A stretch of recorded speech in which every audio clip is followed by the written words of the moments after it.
the providential hand of a loving God. In the name of our God, I ask you to have mercy upon the people in our country who are scared now. There are gay, lesbian, and transgender children in Democratic, Republican, and independent families, some who fear for their lives. And the people who pick our crops and clean our office buildings, who labor in poultry farms and meatpacking plants, who wash the dishes after we eat in restaurants and work the night shifts in hospitals, they may not be citizens or have the proper documentation, but the vast majority of immigrants are not criminals. They pay taxes and are good neighbors. They are faithful members of our churches and mosques, synagogues, wadara, and temples. I ask you to have mercy, Mr. President, on those in our communities whose children fear that their parents will be taken away, and that you help those who are fleeing war zones and persecution in their own lands to find compassion and welcome here. Our God teaches us that we are to be merciful to the stranger, for we were all once strangers in this land. May God grant us the strength and courage to honor the dignity of every human being, to speak the truth to one another in love, and walk humbly with each other and our God for the good of all people in this nation and the world. Don't overthink it. A large one-topping pizza is only $9.99 at Papa John's. 3 different crusts. Any pizza. All right. Welcome back. That is Bishop Buddy. She is the Episcopal Bishop there in Washington, D.C. That was at yesterday's service, I guess, National Prayer Service for the President and incoming administration. Today's word is mercy. And we're just having a conversation off air with my colleagues here. I know I said yesterday, Michelle threw it in my face, that do what they, yeah, you threw it hard too. You wound up, you look like CC Sebastian. By the way, congratulations, Hall of Fame. But the only sport I'm not boycotting, but go ahead. Wow, you don't have a lot left. No, I'm not. I'm good with basketball. But anyway, she used the term mercy, and she asked the president to extend mercy to the LGBTQ community, primarily I'm thinking trans people. And then she talked about migrants who are in the country illegally. I did say yesterday, do what they ask you to do. But I also believe that we also have a prophetic responsibility to speak truth to power. And sometimes that might not come in the most, what would I say? We might have to go beyond protocol. She said what everyone else, well, a lot of people were thinking. I think the other piece of it is the day before, Franklin Graham had talked about how the Lord had basically showed mercy to Donald Trump when, he avoided 2 assassination attempts. In the Beatitudes, Jesus says that blessed are the merciful, for they shall receive mercy. If he received mercy, and they're saying that it was God, I don't know if that's God, but they're saying that is God, does he have a moral responsibility then to extend mercy? Because legally, you can send people back who are in this country illegally. But if you're destroying families, that becomes an issue. So there are times where, you have to speak truth to power, and it's not. But could she have done that in the way you just did it without specifying LGBTQ, immigrants, blah, blah, blah. But the broader 30,000 foot message when you've been shown mercy, be willing to give it to others. Because then all the subtle clues are there. I just thought it was a little bit sledgehammery, and Well, based on what we saw the day before, I mean, that it's a tough piece because you again. William Augustus Jones, who's a famous pastor there in New York City. I like how you did. Because when he spoke, he Right. had this regal. Yeah, I saw it. He said that as clergy, we need to know the difference between what is priestly and what is prophetic. And sometimes the truth will come at times where the status quo will say that is inconvenient. And I admire the courage to be able to do it. I then went and watched the different news outlets. Newsmax was, I can't believe that she would sit up and take this opportunity. Franklin Graham did a political commercial at benediction. Right.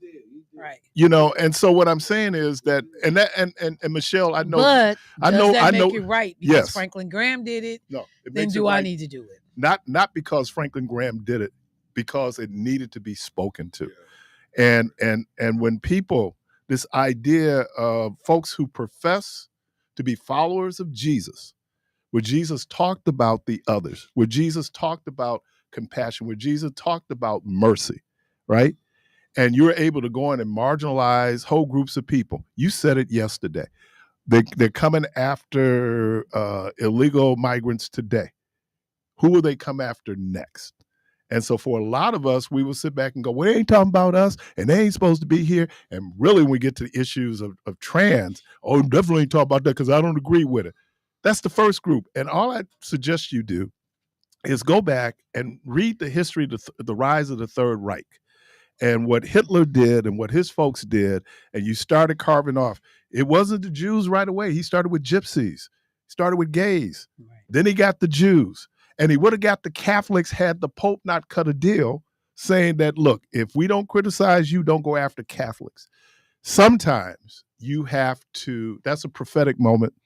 There will be some who will disagree with me. I am a person who really believes in following protocol, but sometimes, and then I'm looking at my dear friend here, who, if you had the opportunity, you would have wore his ass.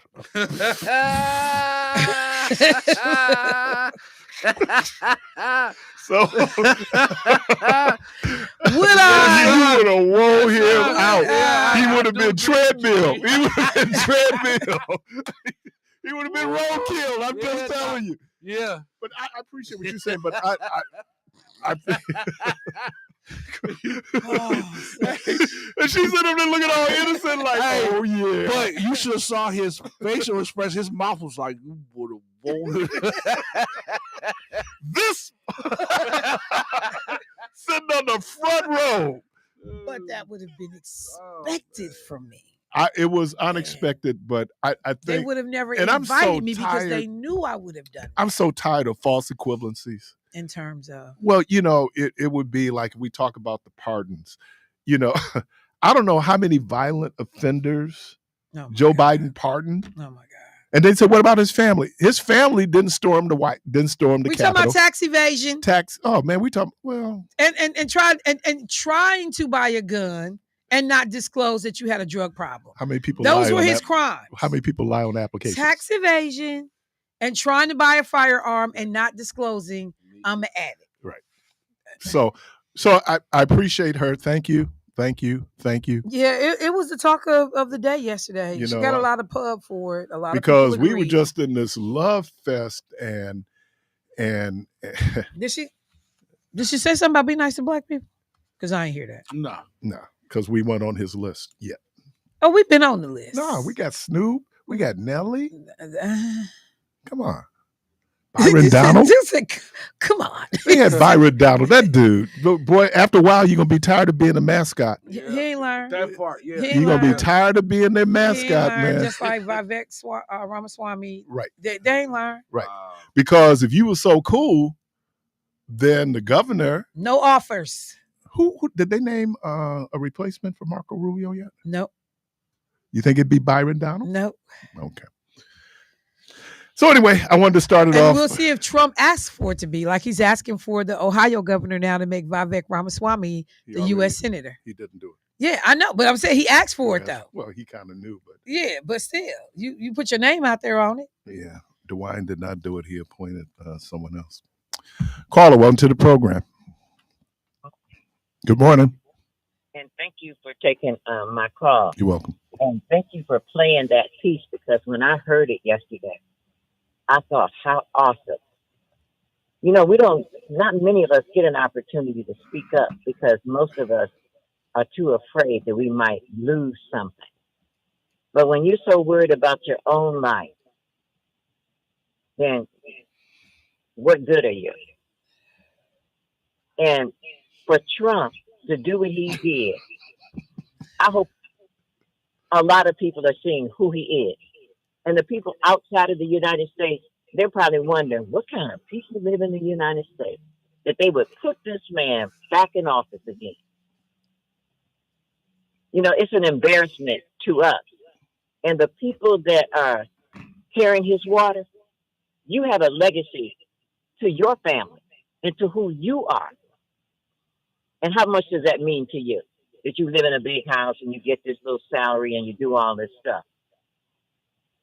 And at the same token, we need to be building our community up. We need to be building our families up, one home at a time, so that we can make the difference and stop pointing out all the ills of everything else that's going on, because it's going to come to our door. It's just like the fires out in California. We see it way down the road, those houses are burning. Now we have an opportunity to get stuff together to get out and preserve some of our things. Are we going to sit and just fuss about things? Or are we going to say, what's our next step? Thank you for allowing me to just share that. So do we have an obligation as Christians to extend mercy? Yes. All right. Yes, we do. Appreciate you. I mean, you know, what are we practicing here? What is your faith to you? I know people get mad and they think, oh, I hate to hear her talk. She's so passive. She'll let somebody just walk all over her back. Don't try it. But I'm just saying, we should be humble. We should reach out. And I love what that street person said yesterday. Thanking people for opening up a place where they could come in and get warm. You know what I'm saying? Mm-hmm. Today we're watching them. Tomorrow it could be us. Appreciate you. Thank you. So is there no eye for an eye in the Bible? Interesting that you said that, because when they asked Donald Trump what was his that's not a good one. No. Showing mercy, an eye for an eye is not, but it's not comparable. I wouldn't have, in thinking about it, because eye for an eye meant you did something to me. Right. Now I'm gonna do something in retaliation. Showing mercy, you didn't have to do anything to me for me to show mercy to you. Or you could have done something to me, right? And I show mercy. Okay. I just think that it is. You would figure at this point in my life, I would be pretty certain on God's relationship to the world. But I feel, not just by, the election of Trump, but just a lot of things I see going on around us, where I wonder. And so I have to ask the question, where is God? And then maybe the answer is where God has always been, where she's always been. I'll give you that. I ain't helping you. There you go. When they storm the front door, I'm gonna be like, hold on, let me get him. I'll be like, hey, let me go get my keyboard. I'll give y'all some and let me really get fibbing. That red Jeep ain't his. Yeah, it is. Got the personalized plates on it. Let's say that maybe if God was a she, maybe we wouldn't be dealing with a lot of the issues we're dealing with today. And I mean, even to the question, where is God? People can shoot back. Where was you? Where are we? Exactly. You know, because it's us. Some of this is us. A lot of it and is us. Us need to figure it out. Yeah. You know, Us got us into it. Us get us out of and that's what these old people at the church at Mount Zion down in Birmingham used to like stuff happened, and people say, "Who pray for me?" Because you weren't worried about prayer when you was doing it. So don't come up in here hollering about we gonna pray on it and work it out now. You weren't praying about it when you was in the middle of that mess. If you ever heard me preach, a lot of preachers will do a prayer before they preach. Yeah. I don't. He don't even pray before he preach. And my reaction was, if I hadn't prayed before I got up there, it's too late now. Too late. And half of it, you know, and this is where I get in trouble because I believe in preparedness. If you are prepared, while, you know, and I mean, because I listen to what people pray for, you know, let me say the things I need to say to reach somebody hard, you know, whatever the prayer be. But but if you did what you were supposed to do to be in this moment, to me, that's just for show. It's performative. It is. It's performative. That's for show. Because I've reviewed this message. I've rehearsed it. I've given it 2 or 3 times. My partner has said, okay, now that's enough. We good. Let's go. You know, you done rehearsed it on me. My partner being the Holy Spirit. Yeah. So I just wonder when you hear people like, you know, I understand why they do it, and that's what you do. But my point is, I just think some of it has just become we do what we do. Protocol. It's protocol. It is tradition. And I'm like, but it's not mandatory. It's not required. No. Somebody made it up, and then everybody else decided they needed to follow suit. Yeah. You know, just like everybody stand up and say, let me first of all give honor to Jesus Christ who guides my life. He wasn't guiding yesterday because I saw you yesterday. Ooh. And I saw how you was acting. Ooh. He wasn't guiding none of that. Ooh. Well, let's just get to honor the God who leads my life. Well, he evidently don't lead it 24/7. So you're looking at these sit show. I'm just saying. I'm getting away from it too. You sit body close to that window. The person who tell the truth gonna get struck. Hey, listen here. I just want to give honor to Jesus Christ. That's right. Get hit by airplane right there. Right, well, you shout at me. Well, it look like you gonna need security to get about this joint too. Come on, come on with it. I ain't gonna need it. Hey, you see me give him the old thing. Just like everybody say, ain't nobody perfect. So I already know I ain't gonna need it. No, but you know, I think that that becomes part of putting together a message. There are 4 parts to a message: theos, which is God; logos, which is the word.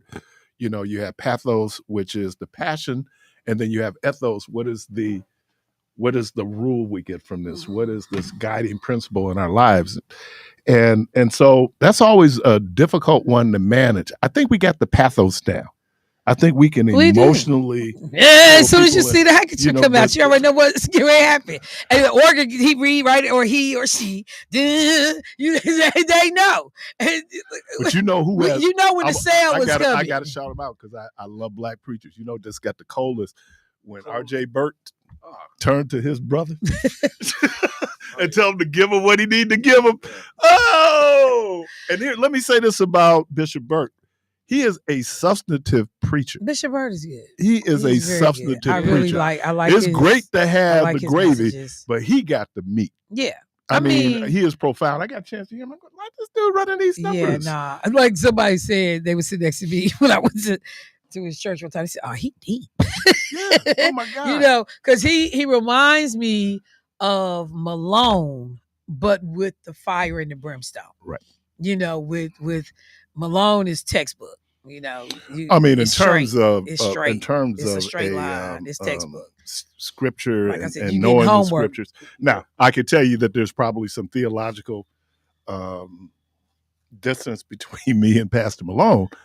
I cannot argue with the scholarship that's gone into his understanding and his ability to be able to teach the Bible. Yeah. There is no I'm telling you, that's the only church I know I've ever gone to where you had homework when you leave church. And like, dude be looking at you like, and when you come back next week, we gonna pick back up on this. Like, Pastor Malone, ain't nobody ready to do the homework? You be pulling out your phone, Googling words and stuff while he talking. Like, oh, this. But you learn. Someone just texted me. They said, "Y'all going crazy today?" Yeah. Really? Listen Are here. we? Are we? No, but I think and Blessed oil. it was interesting. What Someone, blessed oil? That was both of y'all with What? oil. remember in the funniest videos when that preacher's up praying for the dude, he just The whole bottle. He threw a whole bottle. Well, I'm just saying, Whatever was in him, I hope when it I came say out. something, that's not true. It slid out. That's Because what y'all know the guy who leads my life. And I'll be looking at some of the elected officials who be standing up and saying, like, you gonna burn up right now. God ain't led you to a dang thing in the Capitol, but he lead you this morning. Get your well, oh my God. see, but Burn up. But that's the thin line though. What's the thin line? Because it's a thin line because he can and will order your steps. However, you can also step out of that will and do your own thing, but he still can order your steps. Though. But what you'll find is that But- response, that prophetic responsibility, means that in many instances people will reject Because I was That getting ready to say, prophetic if message. you Yeah. stand up and tell me that your steps is being ordered, Yeah. then I'm expecting you following the orders. And that Well, may But no, not- when you get up and Stop make your talking. own decisions, he ain't Wait, ordering your steps wait, no more. hold You on. ordering your own But steps. Well, you no, just said, ultimately make the decision. yep, you want to make the I get decision. that. I but- said that. But you also just said no one's So a lot of perfect. pointing going on. Yeah, I know. I felt that thing. So, You also said that nobody's perfect, right? yeah. So that I was that talking about gives you- me. To give me cover. I'm only human. I'm only okay. I'm only human. So when the hit dogs holler, they come flying up here. Hey. Okay. I can do it for you. If it's my enemies, I want Old Testament judgment. Oh. If it's me, I need New Testament compassion. Gotcha. So we know the difference Oh, man. between what you apply. But you know what's interesting, because you talked about the eye for an eye. Yeah. Trump, when they asked him what was a scripture, like he knew any, he said, well, that eye for an eye. Jesus said, I know you've been taught an eye for an eye. And that's where you get to turning the other But cheek. did he actually know it? Did No, he what? actually I'm recite? sure he of course did. I'm sure he did. We still stuck on 2 Did- Corinthians. Did he though? and holding the Bible upside Did down. he know it? Yeah, 2 Corinthians went into a bar. I don't know if he got this one down in the basement. 2 Corinthians went into a bar. Well, welcome to the program. 2 Corinthians went into a bar. Dude, that's funny. Good morning. Good morning. Going once. Going twice. Arizona, where you 3 at, man? times a lady. That was Arizona. No, that was. Oh, that wasn't Arizona. Caller, welcome to the program. Here go Arizona. Yeah, that's me. You know who it is. Happy Vaseline Day. I don't know if you listened to the program yesterday. We went into it on Vaseline. Oh man, you know Vaseline is a been using this since the turn of the century. Yeah.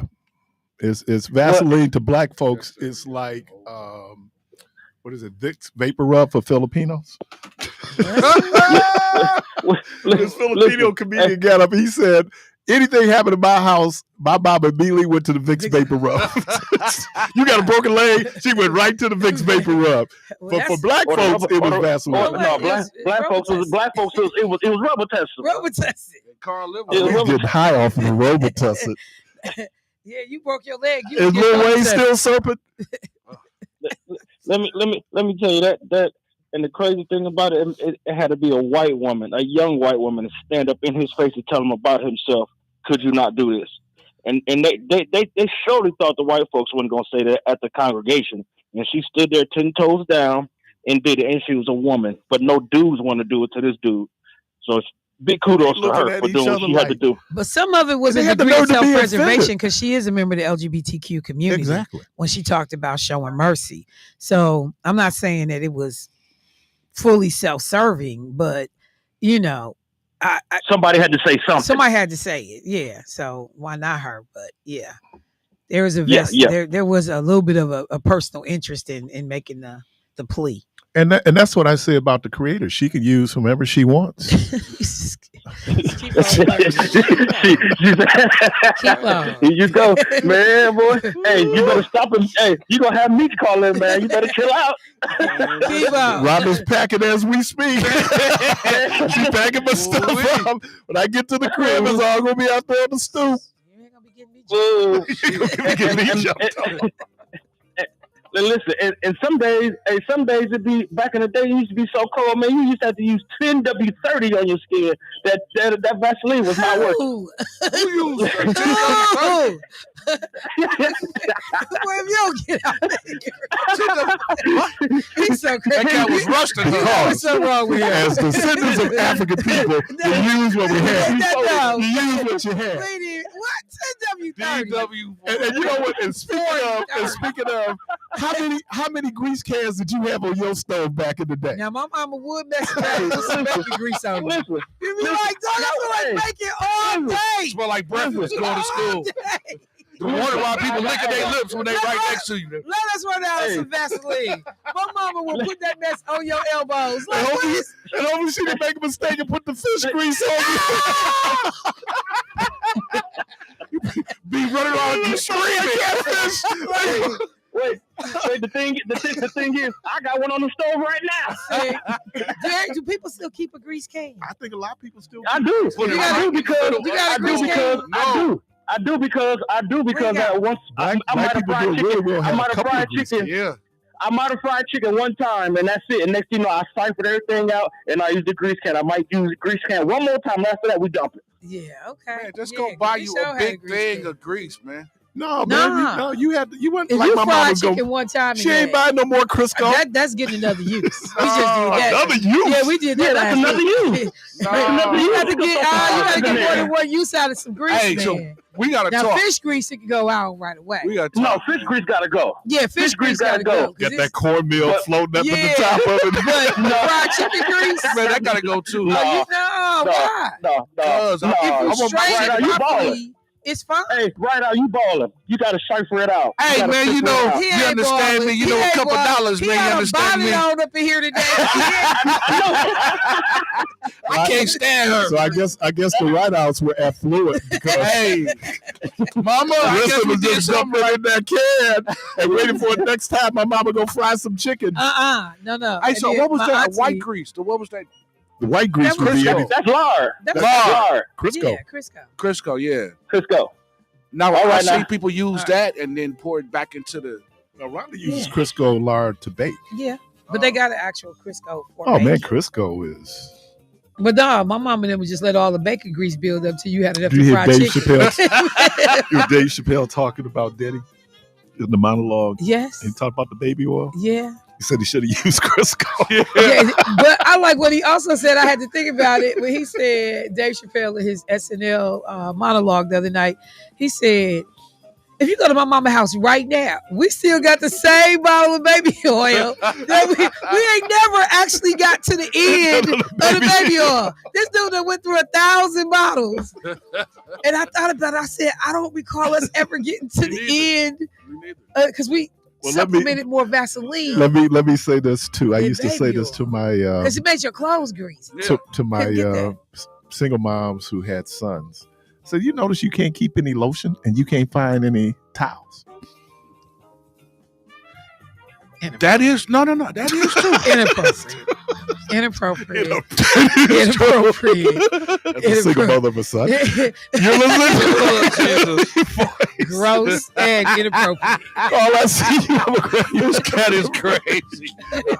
Gross and inappropriate. I can't find the frog.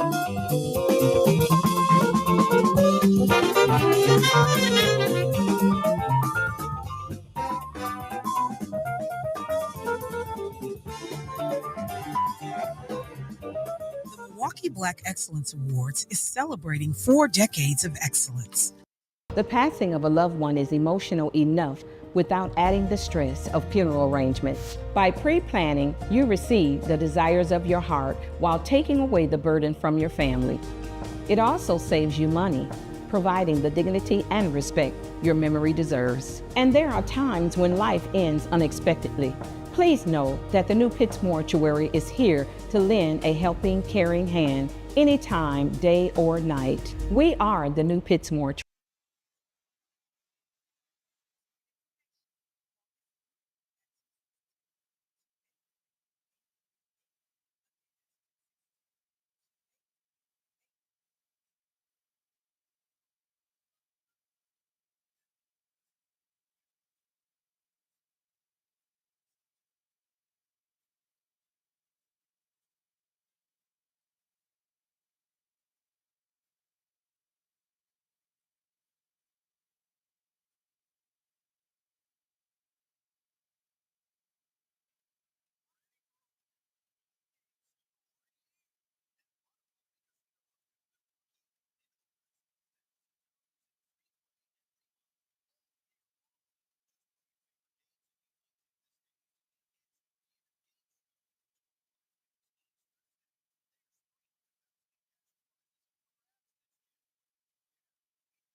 hate no more Chestnut right now, we wouldn't even have this moment. Foundation. That's not foundation makeup. of prayer. What Hey, you caramel colored brothers, calm down.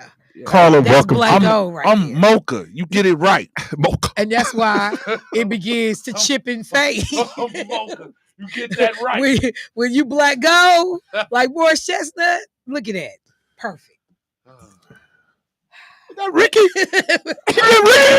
Ricky. And still look like Ricky minus the high top fade.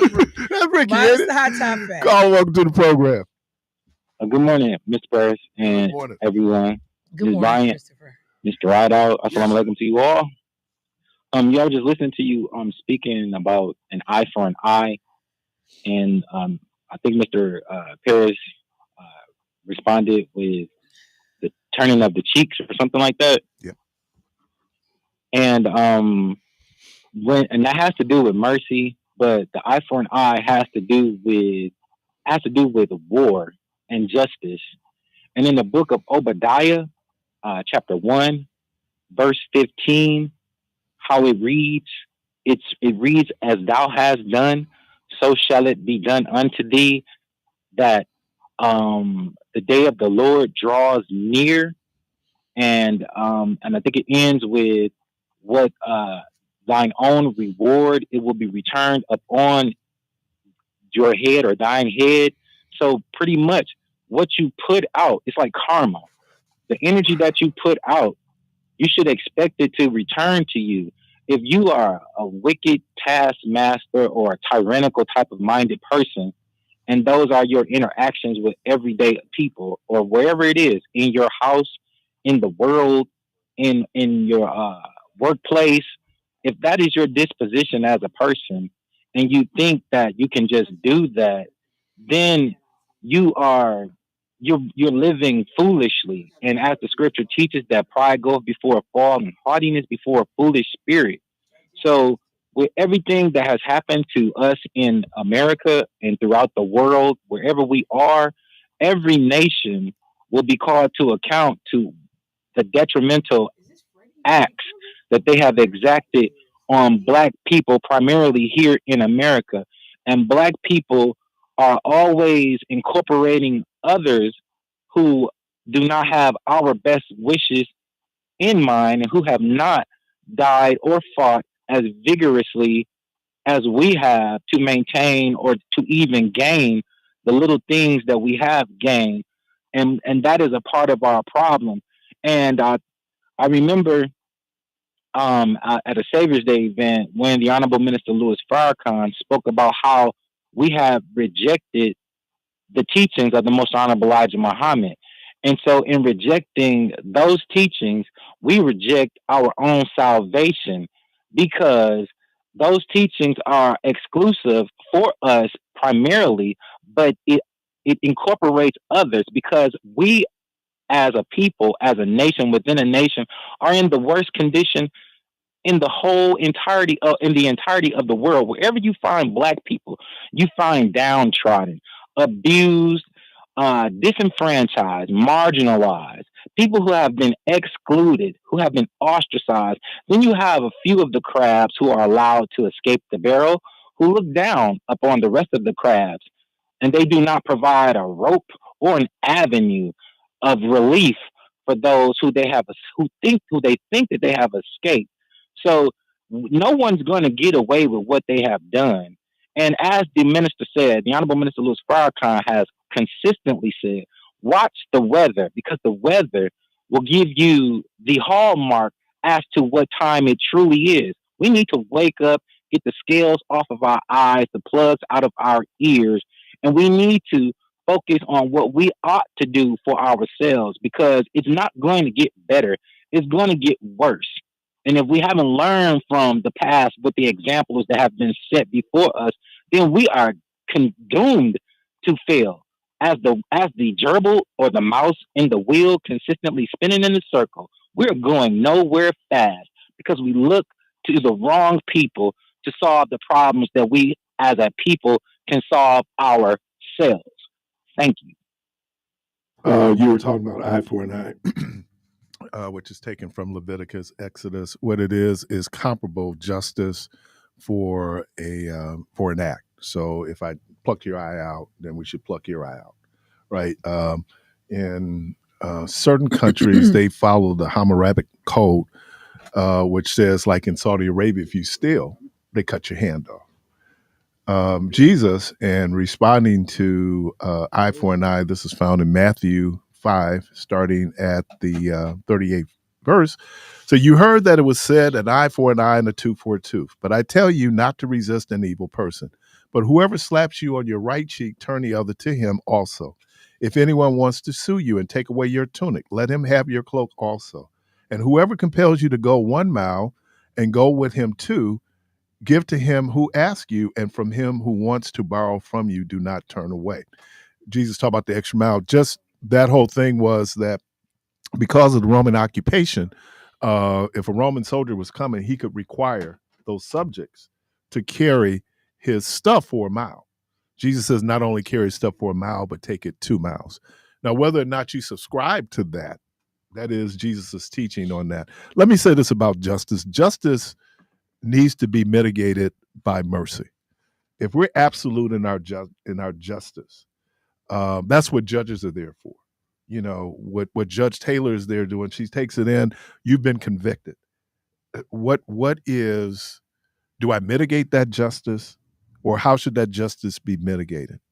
And I think that many of us always think about, as a child, I always gave this example. I said that you had justice, your mom would deal with you.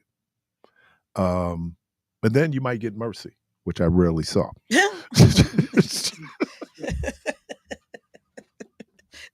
I didn't see a lot of mercy. Every now and then you got grace. But I'm telling you, justice. Is there a difference between mercy and grace? Yeah. Grace is unmerited favor. Justice is, mercy is something that we extend, that we talk about that God has been merciful because he forgives us of our sins. But yeah, mercy and grace, they're similar. It's really interesting because grace is really a new concept, a New Testament concept, not an Old Testament concept, obviously, by where you're hearing people say that, an eye for an eye, and people do that. It's a difficult thing to embrace. I think that's why Dr. King's nonviolent resistance, and I need to hear, it wasn't just nonviolence, it was still resistance to injustice. There were some people going, well, hey, they got a rock, I'm going to pick up a rock. Dr. King, Gandhi, and others, James Lawson, who were saying that the highest act of humanity is to resist injustice, but to do it nonviolently. Now, some people would argue, nah, man, it ain't about that. You had Stokely Carmichael and others who talked about Black power. Keon always quoted him. He said, the scared niggas, they ain't here no more, right? But there was a math problem that Stokely Carmichael had, who later became Kwame Ture, something. He changed his name. He was in Africa. Eldridge Cleaver ran to Africa, right? Because as my buddy pointed out, when you got the U.S. government on your ass, you truly got somebody on your behind. And that's real talk. So when you do the math, we could talk about armed struggle. We can do revolution. And and materially, even it'd be very difficult, if not impossible. I know he was referencing that, as because we say it ourselves sometimes when stuff is happening, when they were talking about the white guys was riding on Fond du Lac Avenue with the guns on the back of the pickup truck, and there was a group of a faction of Black people was like, yeah, this ain't that, bruh. This ain't 1848. This ain't slavery. You run up on us, you're gonna have a problem. But the brothers in Lowndes County, Alabama, exactly. But literally though, there are more people. I hate to call people scared, but there are more people that were thoughtful about how to engage. I love that thought because it is being thoughtful. Yeah, it's like I had to tell a couple other cats talking about taking up arms. Do you think you have enough arms you can take up to win this battle? I'm sorry, to win the war. Do you think you do?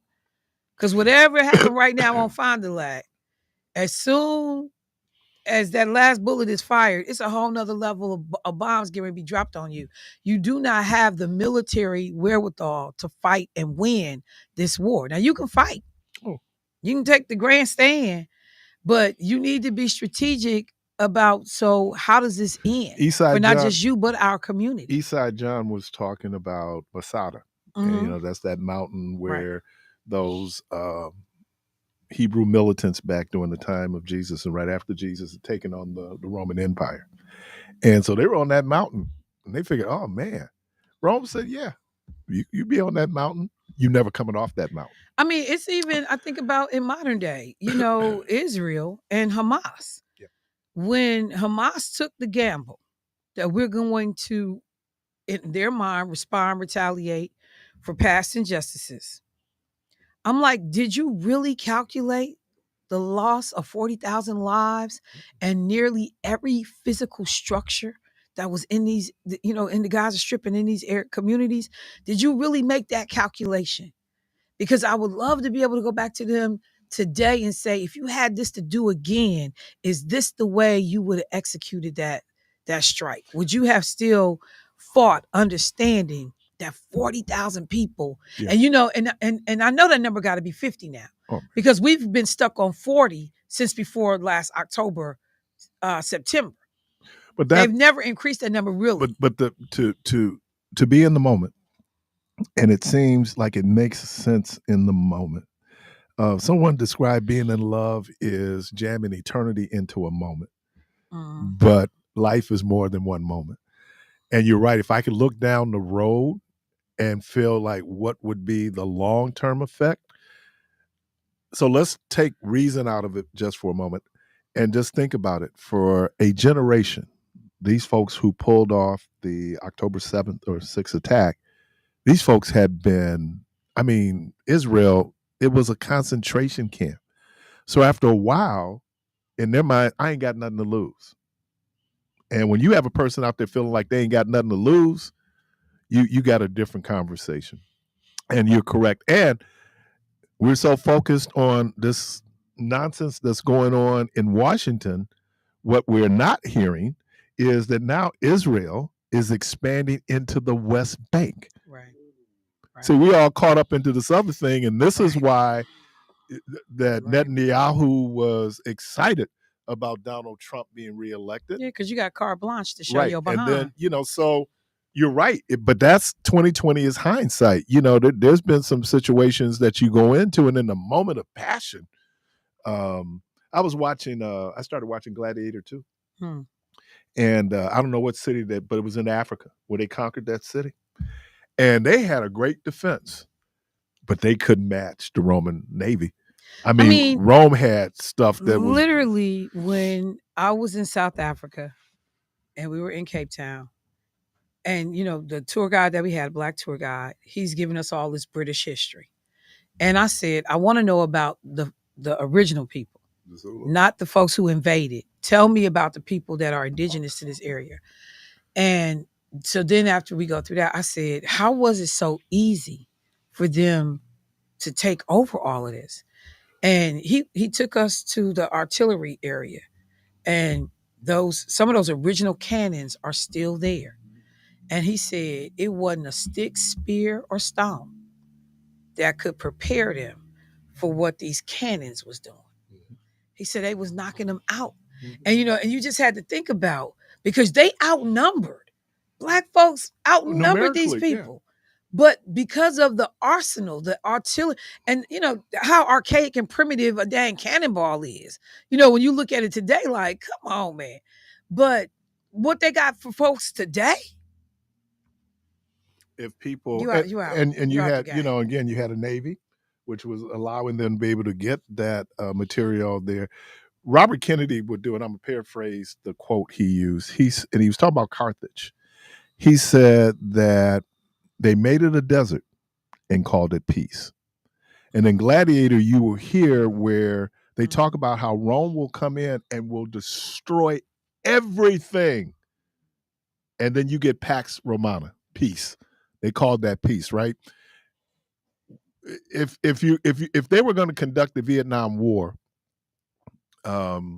maybe it should have been handled differently if you're doing it from a military perspective, where they could go in. But that's the other problem too, that even though you can get the material there, you're going up against topography. Talking about the land And those folks knew how to fight on that land. That's what made the Vietnam War so difficult, because America was still fighting conventional warfare.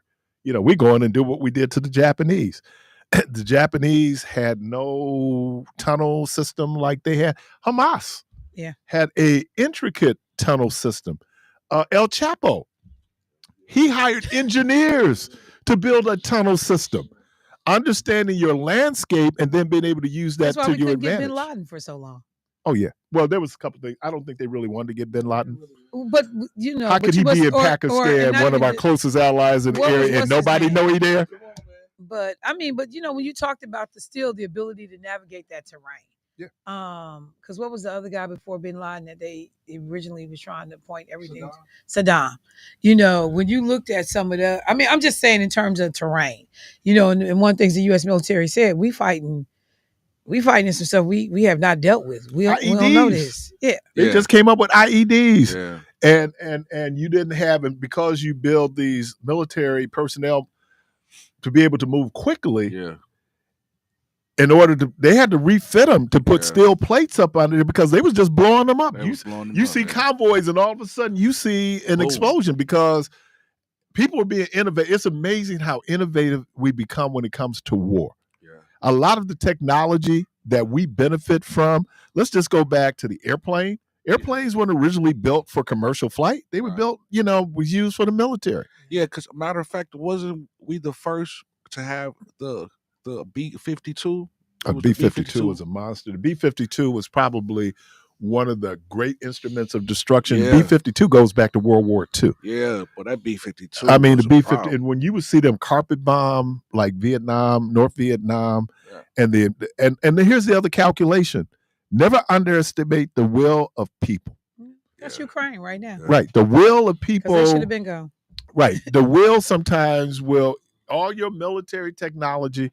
But the will of the people is such that they're going to be resistant. You talked about Montgomery. The will of people. Because they were going, like, people act like, oh, they just stayed off the bus. People were losing their jobs, right? Didn't they bomb Dr. King's house? Yeah. I mean, the will to do what is right. I saw they had the T-shirts on Monday, MLK Day. We play basketball on Dr. King's holiday. I want to get into that little thing. But they had on it, the time is right to do what is right. That is always right to do what's right. That's a misquote. He said the time is ripe. R-I-P-E.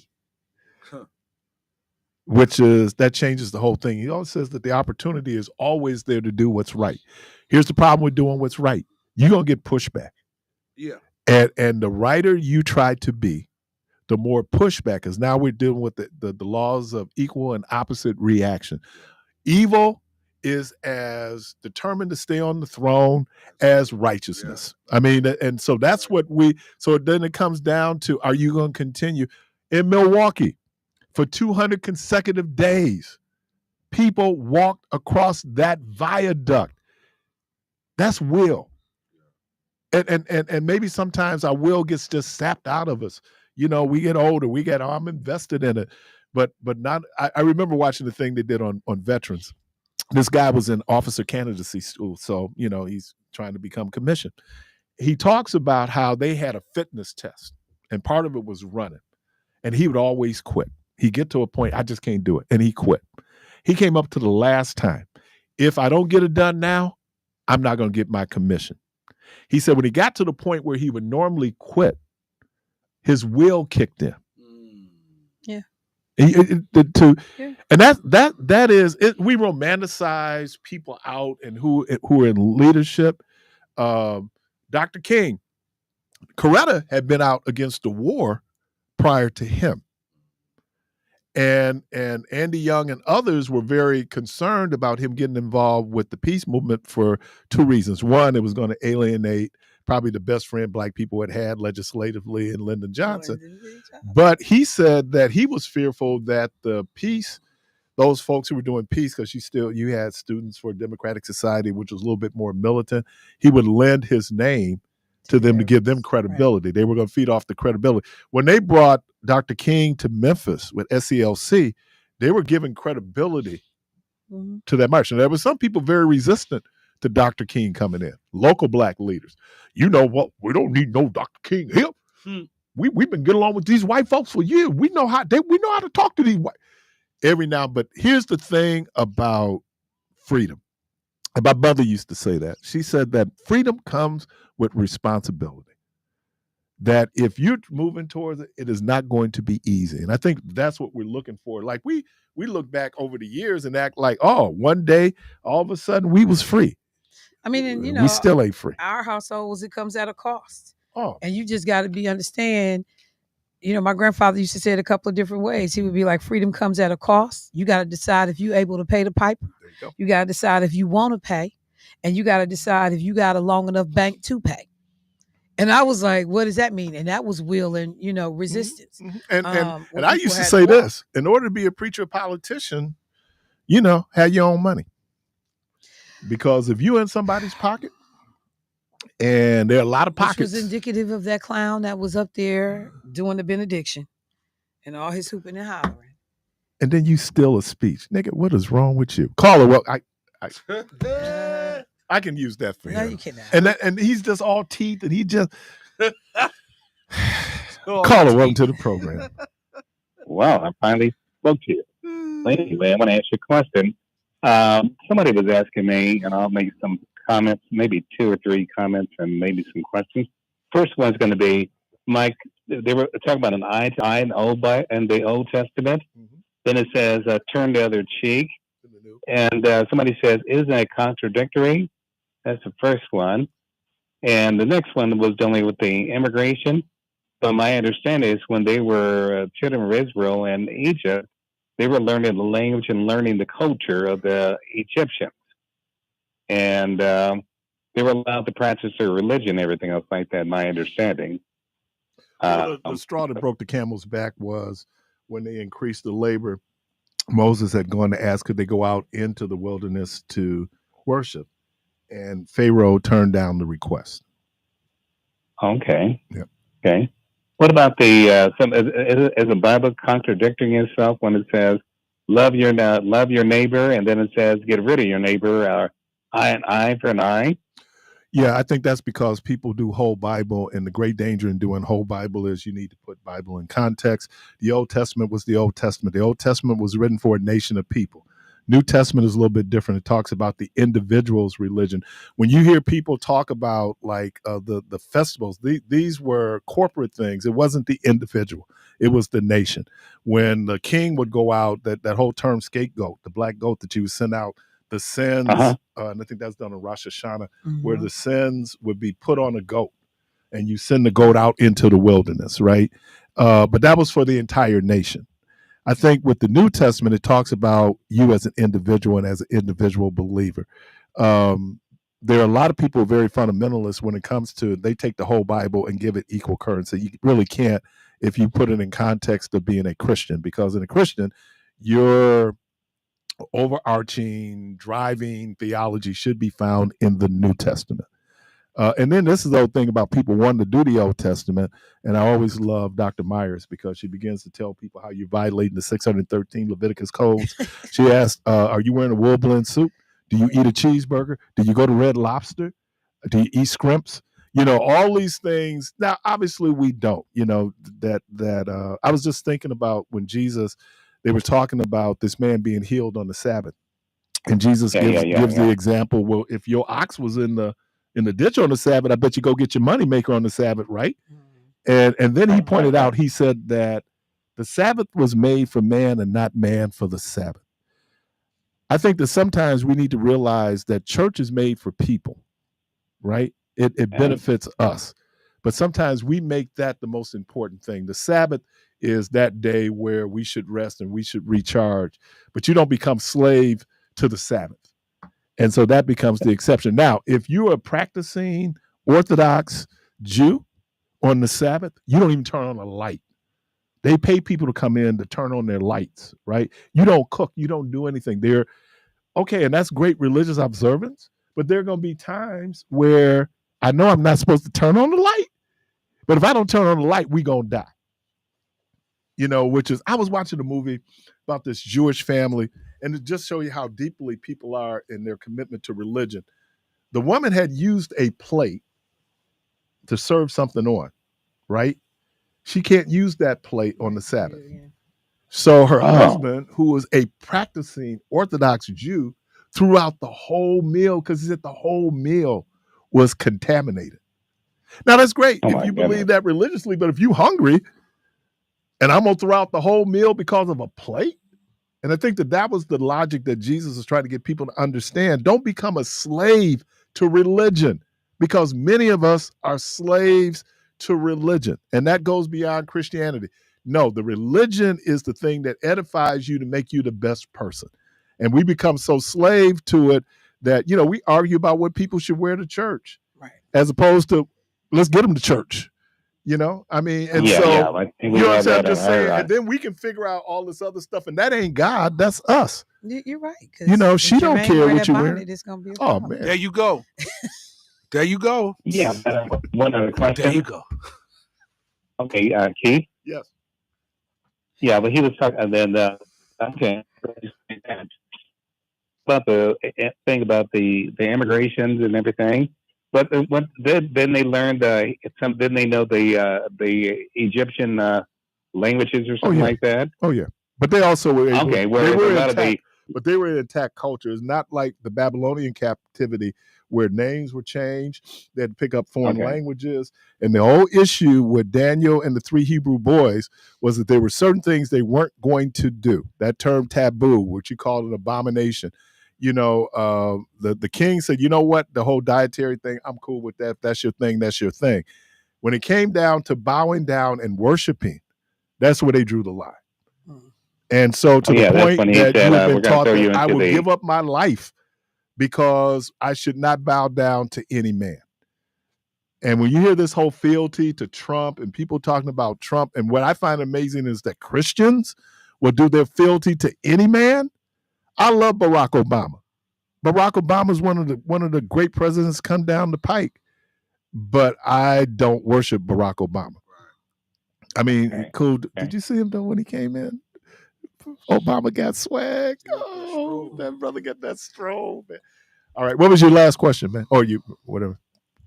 Okay, and the next one would be, let me ask you another question. When it comes to the, somebody was talking about the tithing or something like that, and they were talking about, I guess, 10%. There are different types of you can get 10% to the church, but if you let's say you help a cousin out with their bills or something like that, can that be considered like something tithing and everything else like that? Well, the tithes for the in the Old Testament was used to support the temple, support the clergy, and then to provide aid and assistance to widows and others. That's what the tithes were, is 10% of whatever you did. That seemed to be equitable in people's mind. 10% for Michelle is 10% for Michelle, 10% for me. We do it the same way. But the intent of the tithes was to support the temple, support the priest in the temple, and then to take what about somebody needs some help? And their charity. And charity, yes. But it must be somebody needs some help, like I said charity. Something like that. Yes. Yeah, okay. They would for widows. Because you gotta remember, women during that time, they couldn't own property. Right. So what happens when they're widowed? One of the things that I think Jesus had a very, very violent attitude towards divorce was that during that time, women who were divorced were usually forced into prostitution because that was the only way they were going to eat. And so, it when you understand the context of why things are being taught. And I always said, I find it amazing. Jesus never talked about homosexuality. Show me where he did. Never did. He did talk about divorce. And I don't hear preachers. But I would tell you something, Keith. That does mention in I think Leviticus, and I does mention in some other parts. That ain't Jesus. That's Leviticus. That's not Jesus. And then they talk about Paul. And then some of the people were saying in the Old Testament it was an abomination to God. What they I think Paul talks about there being unnatural relationships, exchange natural natural relationship, unnatural relationships. And then there's something in the Old Testament too dealing with that was talking about. I guess he's going through the whole thing. I'm not sure where it is. Well, there was a practical reason to outlaw homosexuality when you have a culture that's really bent on perpetuating themselves as a culture. And maybe the scientific understanding of the time was that if men and women had same-sex relationships, they're not going to procreate. I have people calling in, making the argument, making the argument. But we find out that is not how sexuality works. You are attracted to who you're attracted to. And there are same-sex folks who have children. So that whole piece of it wasn't. But that was the whole argument that people were making. It's unnatural. But again, I think now we have, I hope anyway, we have a different understanding of sexuality and the science behind sexuality. But we so moralize sexuality, and for a lot of good reasons, spread of venereal disease, pregnancies where who's going to take care of the kids. I mean, there are all these things that can happen, but when we begin to understand you are attracted to, that comes in your DNA for the most part. Most of us know who we are and what we're going to be. I never had a struggle with whether or not I like men or women. That was never a struggle for me. I like girls. And there are many of us who like girls, and there are people out there, and they were friends of mine. Why are you laughing, Carvey? I like girls and I can't. Let me say that I like women, right? I got candy. Yeah. What kind of church do you preach? I heard you talk. I mean, I used to be at a Baptist church, but I don't know if I'm still going to be there. Doc, I think you're getting kicked out this week. No, I don't have a problem with truth. And sometimes I do when they especially throw it at me.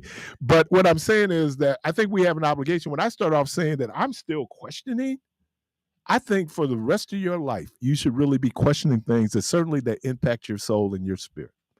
You really should. Would that be like the Bereans? You remember the Bereans where they researched everything?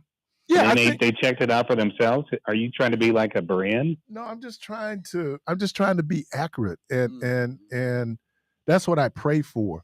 That if you hear me say anything, I want to be effective. But part of that is research. Michelle talked about that. It's preparation. Look, some people have not in the clergy had the benefit of the education that I had. I have to appreciate that, and I think that because I've had the education that I've had, I might look at things differently. So I'm not down on people who might look at it. But here's the problem that we have is when, and I'm going to use the word, put it in parentheses, our ignorance begin to harm other people. And so if I'm not understanding how it is or what it is to be trans, and so then I put it on automatic and say, because it's not what I'm used to, science is saying that people are not, everybody's not born male or female. There are all kind of things that can happen. You can have was it hermaphrodite? Hermaphrodite. Right, where they're born with both male and female sex organs, right? They're less than 1% of the population. Yeah, but it still exists, and that's what I'm saying. So for every rule, there are going to be exceptions, and that's a hard one for us to swallow, especially when we've been able to use religion to do our understanding. I'm disturbed when in Texas and Oklahoma they say we're going to teach creationism the same way we would teach regular science. What? You can't, because it isn't. It is not the same. Those folks didn't do scientific research to say here's where the world come from. The existence is billions of years old. I mean that. Let me ask you another question. I'm sorry to do this to you. I mean, one thing I did notice is my friend was saying, this white guy was saying, something that we have the Bible in the church. That we wouldn't have all these problems they're having. I started thinking about when they did have the Bible. I mean, not Bible in the school. I mean, they had a Bible in the school where they prayed every day and everything else like that. Had racism. But it seems like the racism was even worse than that. Yeah, and we were praying in the schools. Yes, it's even worse than that. It seems like if you're praying in the school and you're trying to do like a good servant, be like Jesus, it seems like you sure would not be hating your neighbor, because I think it says there, if you hate your neighbor, how can you love God you've never seen? You're a hypocrite or something like that. Right. And for me, that's the foundation of Christianity. Now, the moral codes are all culturally driven. I grew up in an era where women didn't wear pants, and we use religious reasons for women not to wear pants. We're not doing that anymore, right? Women are wearing pants. Women didn't wear makeup, and we use the Bible to justify women wearing makeup and not wearing makeup. I think when it gets down to the thing that should drive your personal behavior is how you interact with another human being. That's why it was so great. Treat other people. Other people. Yeah, I mean, that's why I thought Ubuntu was just so great and be able to have that conversation. It is, Michelle and I, once we get past all the surface stuff, we care about each other because of our humanity, right? Okay, I'm a human being. You're a human being. One of us, yeah. Oh, you're so cold. I knew it was good. Just could get along, right? Knew. But and I think that we would look. We talked about civil rights because there were laws on the books. That's what made it civil and rights. But the struggle was a human struggle. Because when Dr. King moved away from to do the whole Poor People's Campaign, that was responding to a human need. What's my guy's name? Fred Hampton. When Fred Hampton pulled together the original Rainbow Coalition, there was dudes that I remember this dude from West Virginia going, "I'd never be in a room with people like you."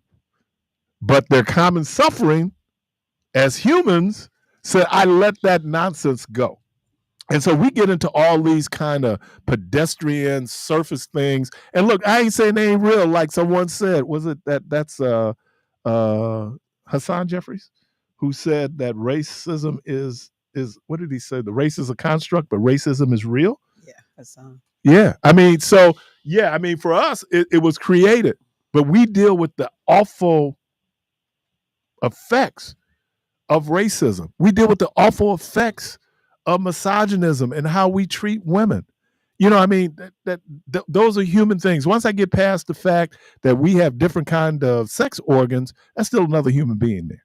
And it's hard because our culture, our history, how do you walk away from all those things and act as if they don't exist? I'm like Michelle and Rhonda now. I don't even want to watch the news anymore. This dude only been in office 2 days. And I'm already ready to shut it down, because it's, but then here's the other thing. There are people who support that. Half of America. Yeah. That support that. In their minds, that's right. I look at it, when I look at it, Keith, the way I look at it, I like some of the things, a lot of things Obama did. Some of the people I know that are black, they did not like some of the things Obama did. And that's just part of being president. And I don't think you'll ever find somebody you agree. Now, I did find one black person, he agreed with everything Obama did at all. And I said, are you crazy? He said, no, I'm black. You want to have a very interesting Obama moment. Thanks, man. Mike Brown, Rosen Mike at Ferguson. Mm-hmm. And everybody was talking about where all these military vehicles come from that the police had. Right. And Obama. And then he pointed out, sir, you do know that this was the leftover armament from Iraq that we gift or grant these different departments. Yeah. So then Obama had to end. He ended the program. He did. And then Trump brought it back. Right. Trump was talking about all the stuff that we left in Afghanistan. Well, thank God, because a lot of that stuff would have been on American streets. Right. Yeah. I mean, so yeah, did I agree with everything Obama did? No, of course not. I wouldn't. I mean, and like I told folks when I was at WGLB, if I criticize Bush, I criticize Obama. Right? I'm looking at it not because I disagree with Al Sharpton. Well, I'm never going to disagree with Barack Obama. But you have a responsibility, a prophetic responsibility to speak truth to power. And if Obama is wrong, you have the responsibility to be. Now, you do it very respectfully because he is the one. You're supposed to do that across the board. That's why in my friendships, in my relationships, I tell people all the time, your friends tell you the truth. Right, because they love you. That's right, because they love you. They want what's best for you. And even while you may not agree with the truth as I see it, but your friends tell you the truth. The people that just sit back and let you do and say anything. Or wait a minute. Wear anything, show up any kind of way. Them people don't give a care about you. Your friends tell you the truth, man. No matter how hard, Keith. Michelle? It's getting personal. Would you say, can I see you for a moment? Caller, welcome to the program.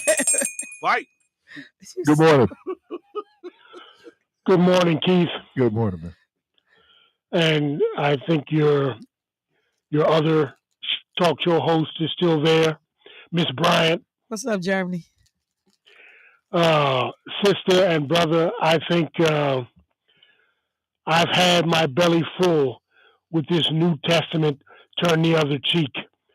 Um, I think we really don't have the scientific community speak up, not only for our morality, but for the way we are polluting the planet. Pretty soon, the planet is going to shift, and many of us are going to die. I'm done, folks.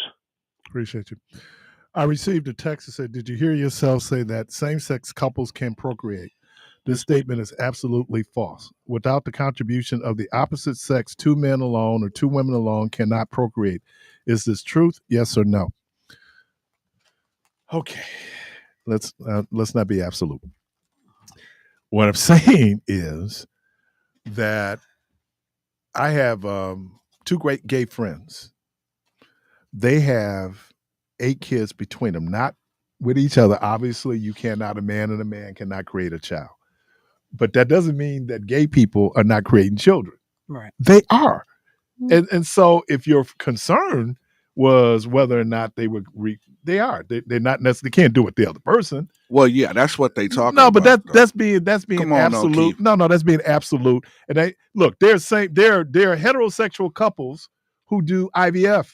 No, we talking No. about What I'm saying is that sometimes what is natural, what I'm saying to you is that as technology expands our ability, for example, the idea of the birth control pill. Now, you and I, there's no birth control pill for men. There are for women, because that's about Control pill for men. But anyway, go ahead. well, I didn't know that. Biologically, yeah. So I think that it's simplistic to say, of course, a man and a man cannot create a child. But that does the fact that a man might love another man does not mean a child will not be created by that man. The fact that a woman loves another woman does not mean that woman is not going to not procreate. That's the only point I'm making. I know biologically you cannot do it. I am that's not what that people stupid. are talking about because we're locked in to a certain position that people already have. So I understand that, right? If you believe that people are born, and it's absolute that people are born heterosexual or homosexual, and you're that absolute. Now, a lot of people don't even believe that you're born homosexual. So, I mean, that's going down a rabbit hole. But what I'm saying is that the whole argument that somehow we were going to stop functioning as human beings because two people of the same sex loved each other, the history says that's not true. Just look at the history. So, Keith, can I ask you something? Just a quick question. Do you believe that man, I forgot the question. It was good. I started hearing the music and it caught me. Look at God. I'm gonna ask you because it's gonna come back to me. The music kind of threw me. I heard some keyboard parts that zoomed right You're in. listening to probably the last program of Community Voice. Now we're going to take a quick break. We'll be right back.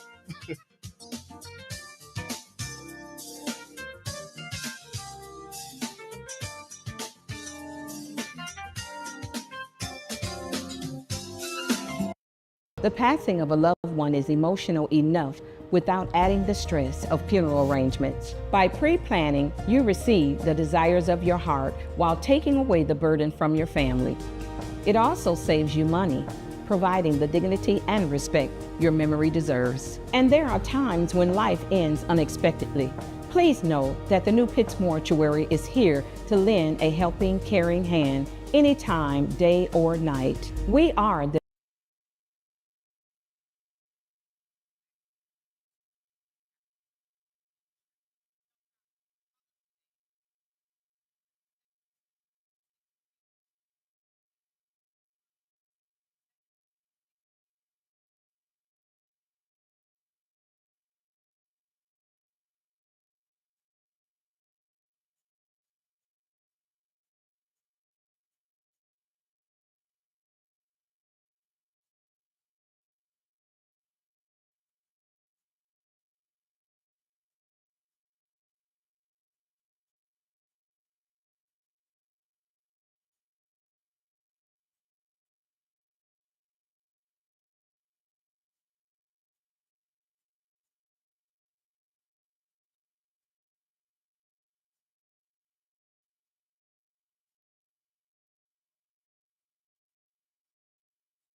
The ladies' man. The ladies' sitting there with my cognac.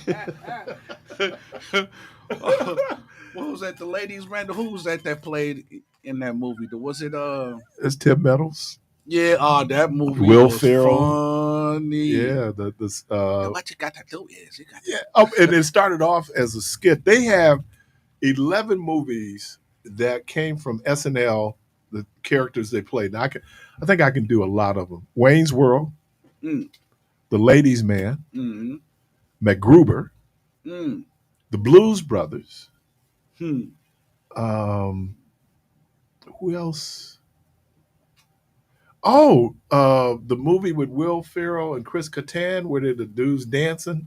Oh yeah, yeah, that came from Saturday Night Live. There was like 11 movies that was based on skits. I would probably think that Wayne's World is probably the most famous, the most successful. Yeah.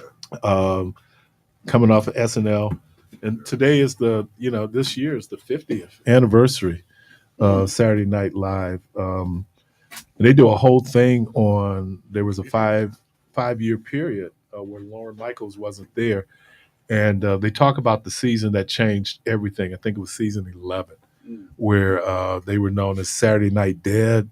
And but man, and this show this past Saturday was really. I didn't see a lot of Glorilla, but when he did Dave Chappelle did the pop the balloon thing. Pop the balloon. That was hilarious. Oh man, hilarious. So this should be very interesting to see who the guest host will be this coming year. I thought Dave Chappelle was great. If you go and you watch this whole documentary, they talk about season 11, and Damon Wayans talks about when he got fired from SNL, and he said when he was talking to Eddie Murphy when he got on the cast, Eddie Murphy said, write your own stuff because they're going to put you in some skits that you're not going to be very happy about. So they put him in a skit, and he wasn't very happy about the role he was playing because it was. So he decided to change the whole thing up and do it in a way that wasn't in the script. And one of the writers pointed out, he said, there is no impromptu on SNL. Every one of those lines you see are written lines. And so Damon Wayans decides to do it effeminately, and Lorne Michaels was waiting for him. He got fired. He said he fired me, right? Because their whole thing was you stay in character, you follow what it is that you follow, and you do it the way that you do it. Later on, Lorne Michaels then brings Damon Wayans back as a host. And then we find out that Damon Wayans, and then somebody said, and they changed. Yeah, but then somebody said, oh man, he's in trouble. Dude said that dude's getting ready to have a big career. He talking about Damon Wayans. Yeah. He said that you getting fired from SNL sometimes is not the worst thing that could ever happen to you. And he went on, and I think they did in Living Color. Number one, because it puts you on. People start trying to figure out who you are. Right. Because anybody else, you kowtow and you so happy to have this opportunity, you're going to do absolutely what you told. And so for this cat to be bold enough to stand out and color outside the lines, like, who is this? It's like somebody says, they got smart with Barack Obama. Who? And then you start asking questions like, oh. Yeah. And then, but like now, Damon's new show it sucks. But anyway. Well, you know what? I'm going to tell you why it sucks, Michelle. It's horrible. Because you don't have the same edge you had within Living Color. In Living Color, push boundaries, right? Yeah. I mean, it really pushed boundaries. You had stuff out there today you couldn't do. But to me, he was never funny. He's not funny to me. His stand-up was pretty good. I don't know. I saw him. He used to host the Miller Light Comedy Tour. So my ex-husband and I would be with him in Chicago, and while he was doing his hosting and his stuff, he just, I don't know. He's like Chris Tucker to me. Chris Rock. Like Chris Rock got more unfunny moments than he got funny moments. I like Damon Wayans in situational comedy. I think he does a great job in that. That's why. Well, his stand-up that he did for HBO, the stand-up he did for Robert Townsend. He ain't got no gut busters. You do this. It's some cats. Like you falling out the chair. I'm gonna tell you this was a great concept. It didn't always come through. Blank Man. Oh my God, Blank Man was a great hilarious. concept, man. And let me say this was about hilarious. Robin Givens. Everybody, Robin Givens can act her behind She's off. very good. She's extremely Oh, Robin Givens, I don't think nobody would disagree with you on that. head of state. Yeah. You know, when she comes at the Chris Rock and she just talked about all this, I didn't pay the bills, I didn't do nothing. And he began to swing on it and he stopped right here. She said, I wish you would. Oh man, Robin Givens. I mean, she was phenomenal in Boomerang to me. I'm sorry. yeah. She walked that part. She walked it down. But let me say this about Boomerang. It was the women who carried that movie. It sure was. It was the women who but they were Grace Jones. Martin Lawrence was in that. David Allen Greer. Chris Rock is in it. Chris Rock and Eddie. I mean, all of them was some hitters. Yeah, but the All women. of them was some hitters. You talk about Strange. Grace Jones. Eartha Kitt. Marcus, Holly Berry, and Robin Givens. Yeah. I mean, the women carried that movie. I don't know. I think it was evenly yoked because I loved David Allen Greer's, just total frustration and embarrassment with his parents. James Witherspoon was ridiculous in that movie. And everybody to this day say, you got to call date. Okay. Everybody. When they brought that pot of chitlins, you got on now. Oh man. No, the women carried Boomerang. I gotta. Martin Lawrence was good in it. I know gay. He's gay. Noel Jones' sister. That is Noel Jones' sister. Who? Really? Grace Jones. Oh yeah, they're twins. Yeah, they're twins. Bishop Noel Jones. That is his twin sister. Yeah. Boy, that's an ugly twin. She's gorgeous, man. Please. She is gorgeous. You did not just call Grace Jones ugly. Strange. She ugly to me. Did you not have a? Hold on, wait a minute. Wait, Grace Jones. This level of disrespect cannot be tolerated. She didn't do James Bond. She did. Oh my God! And the girl got legs that don't stop. Oh my Lord! Legs ain't got nothing to do with face to me. Well, I'm so sorry for you. That is African beauty, but that child just regal. What?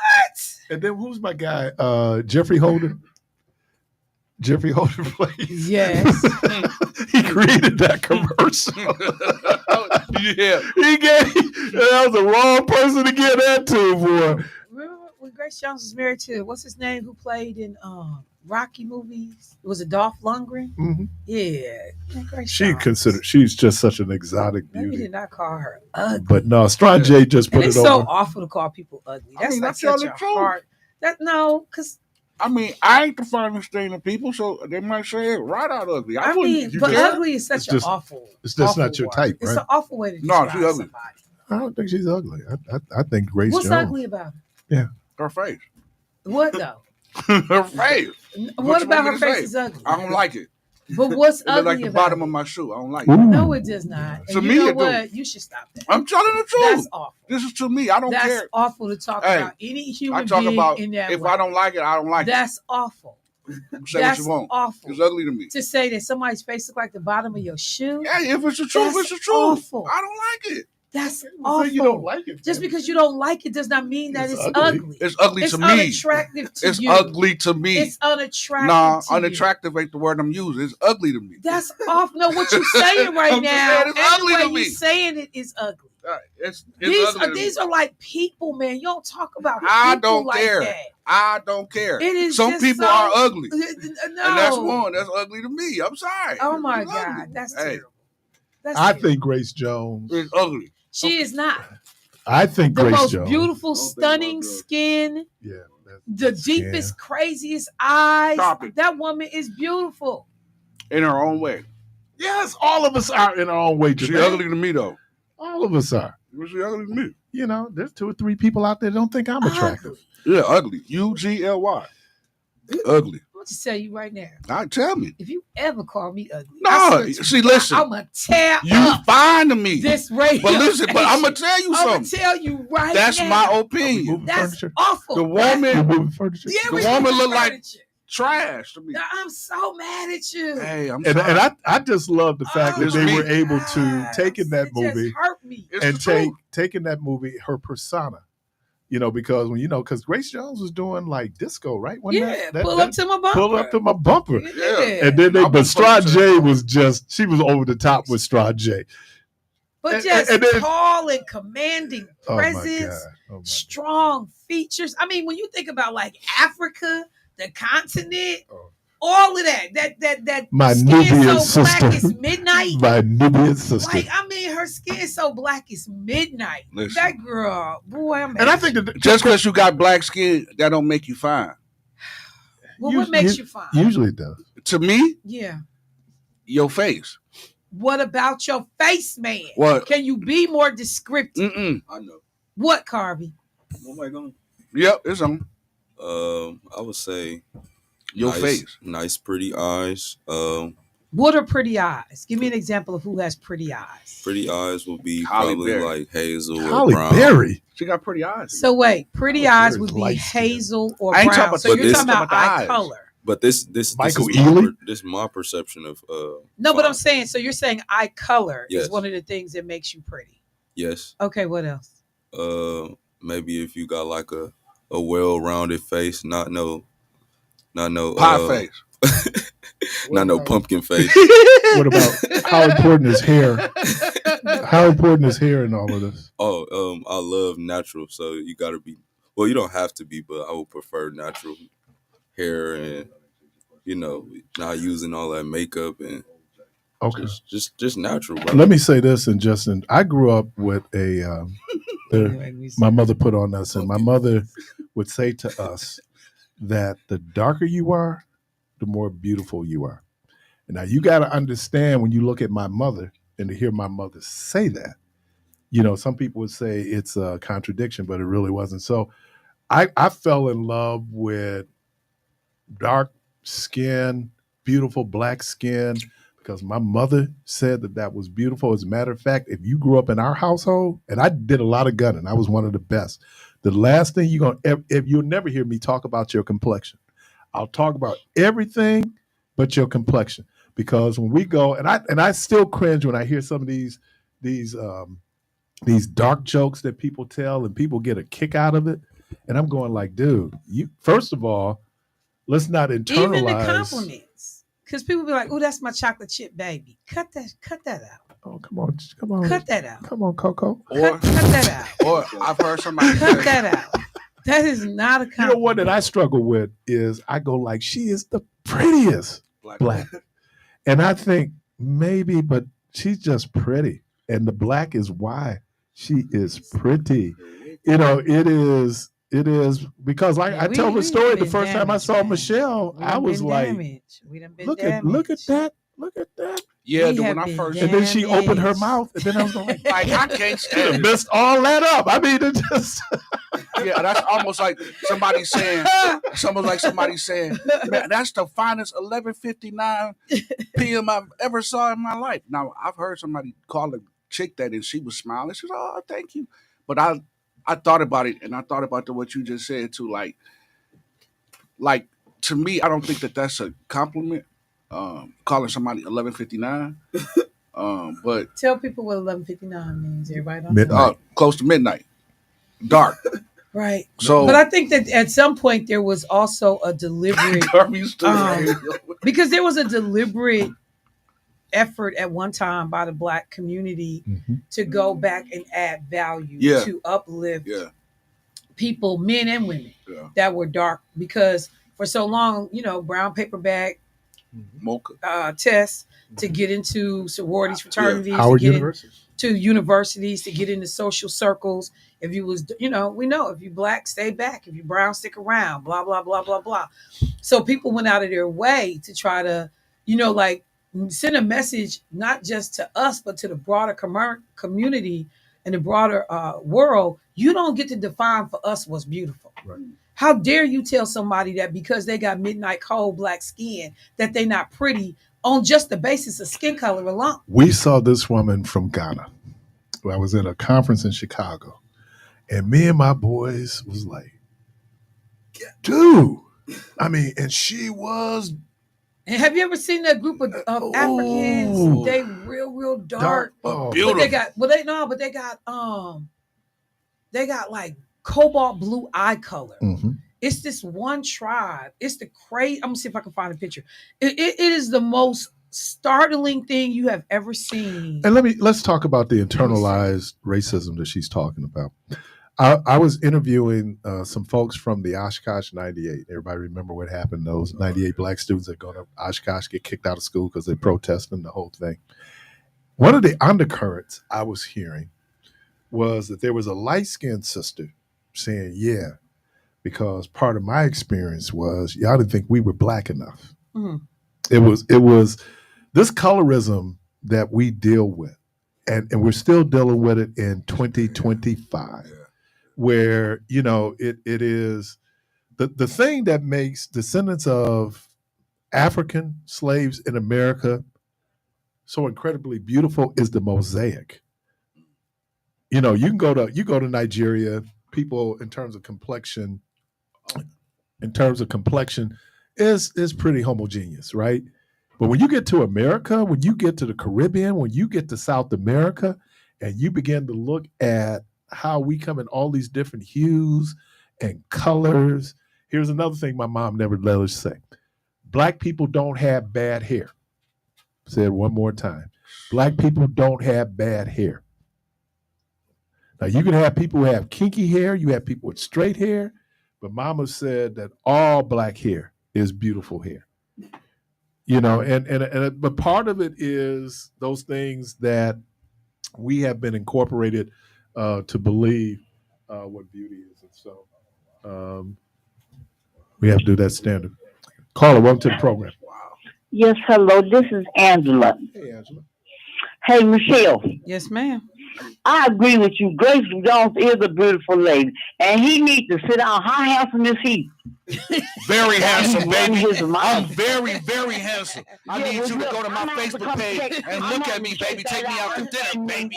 I'm gonna have to check that out. You know, Take me out, baby. I'm gonna have to check you out because I don't even agree with that. Don't do no queen like that. That sister is beautiful.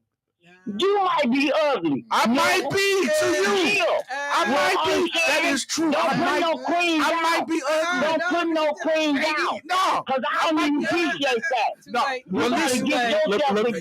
Well, Because I listen. will come see you. Come on and see me. But when you come see me, take me out to breakfast, though. I need you to take me out to breakfast. I ain't got no problem with that. I ain't got no problem with dinner whenever you get through. You know what I'm saying? I understand. Don't do no queen like that. Okay. All right. Respect You her. right. You right. You right. Because that's out of order. You right. And You know, we what? all sisters and we all fine. I don't care how ugly you look, right. we still beautiful. You right. And You can be the blackest thing walking on this earth, but you still Really beautiful. beautiful. Well, listen. I It appreciate ain't. you, dear. It ain't the skin color for me because you can be super Well, duper duper black. it don't And matter. I love You it. It's sitting just the face. But you right. You right. And I shouldn't. and call she people might out. got some red bottoms on that look better than you. No, I don't know about that. Well, anyways, I understand. I'm waiting on my Don't do breakfast that. though. I'm waiting on my breakfast, so I need you to come up here and Thank see you for me. checking that. It ain't no problem. What you want to eat? Thank you. Pull up to Cause I the can bumper, tell you, baby. Pull up to the bumper, baby. Look. I can take you there. Well, mother, come on so we can sit down and talk. Then I'm gonna kick your butt. All right. I'm gonna feed you, then I'm gonna kick your butt. You gotta have a full stomach when I kick you. When I kick your butt. Oh Let's celebrate though. I think the like I said, the beauty, and you know what I was thinking about, and I always said this. I think Tracy Chapman is like just a great talent, right, and a beautiful woman. Mm-hmm. But Tracy Chapman, because of how Tracy Chapman looks, and let me say this: Alicia Keys is pedestrian in my mind, but because of the way Alicia Keys looks, she's getting a whole lot of props that a Tracy Chapman would not get. Yeah. And that's kind of unfortunate. But that's the world that we live in. And when people begin to talk, now I do have some exceptions to the light bright rule, because Frida Payne, Lord Jesus, Black Jesus, And I just Frida think, Payne. in fairness to all of these sisters, Alicia Keys, as far as I'm concerned, is not, and we all talk about personal preferences. Alicia Keys is not pedestrian. She is stunningly beautiful. I'm I talking about felt her talent. I'm not talking about her looks. Yeah, but I think it was the fact that her looks position her differently than Tracy Chapman because of looks. And I'm just saying that all of these people are beautiful, special in their own lane. I mean, everybody's different. I got it because when you said that, what changed the game from light bright. Teddy. Yeah. Teddy changed because before that you had to look like Smokey Robinson. Yeah, but when Teddy came, he shut down a whole lot of light. Oh man, light bright. Look a whole fool Oh, he do them no. And that hair can't get no blacker. Gang banging. Just ain't aged well at all. Gang banging. What you say, gang? Yeah, though he got a song called Gang But Bang. wait a minute, but Smokey is like 85.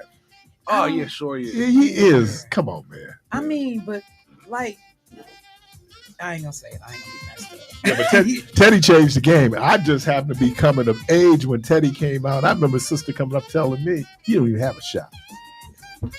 I mean, Because of Teddy? Teddy is fine, but I saw a concert with Teddy. I was going to throw my drawers on the stage. I know you said that before, and I've asked you not to say this that dude right here. I've asked you before not to say that. I got another show I went to. I almost threw my drawers on the stage. Luther. Because when Luther did that, it was over. I mean, I appreciate the candor. I ain't a hater like that. Some dudes just got it, man. Like we talk about Barack Obama. Some dudes just got it. Don't hate the player, hate the game, right? I mean, he dude. Well, let me thank everybody for being part of the program. Carmen, thank you. Treadmill, thank you. I'm running up out of here. Yeah, because you treadmill. Michelle, thank you. Carmen, sweet, thank you. Every day you get run over. Good Lord, Willow Creek don't rise. I'll talk to everybody tomorrow. There's always a place of peace.